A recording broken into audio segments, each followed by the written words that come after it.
দর্শক, স্বতন্ত্র ইবতেদায়ী মাদ্রাসা এক অজানা গন্তব্যের দিকে যাওয়া শিক্ষা প্রতিষ্ঠান।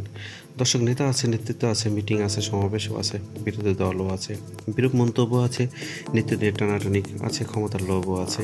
শুধু সাধারণ শিক্ষকদের কাঙ্ক্ষিত বেতন নাই। বাজেট আসলে নেতাদের বিভিন্ন সময় আশাদি বিভিন্ন মিটিং শুরু হয়, বাজেট শেষে শূন্য হাতে ফিরে আসতে হয়। এই আশা হতাশা গত 40 বছর যাবৎ সাধারণ শিক্ষকদের নিয়ে হচ্ছে। বেতনের নেতৃত্বের ব্যর্থতা নাকি কর্তৃপক্ষের ব্যর্থতা, তা আজও অজানা। এই অজানার মধ্যে ব্যর্থতার কথা কবে হবে জানা, তাও যেন অজানা। অজানার মধ্যে দিয়ে বেতন চাই বলে বিভিন্ন সময় বিভিন্ন সংগঠন হয়েছে, বিভিন্ন মত হয়েছে। এই সংগঠন হওয়াতেই অনেক নেতৃত্বের বা কর্তৃপক্ষের সমস্যা হয়েছে। মনে হয় এই স্বতন্ত্র ইবতেদায়ী মাদ্রাসার বেতনের চেয়ে নেতৃত্ব বা সংগঠনের বেশি প্রয়োজন, বেশি দরকার। তাই নেতাদের ভাবতে হবে, বেতন চাই নাকি সংগঠন চাই বা নেতৃত্ব চাই। সাধারণ শিক্ষকদের বুঝতে হবে, সংগঠিত হওয়া দরকার নাকি সংগঠন দরকার।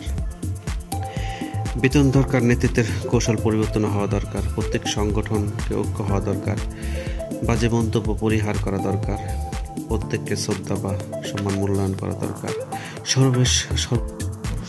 সর্বশেষ সংগঠন বা নেতৃত্বের চেয়ে আমাদের যে কোনো কিছুর বিনিময়ে বেতন দরকার, এই কথাটাই সবার বোঝা দরকার।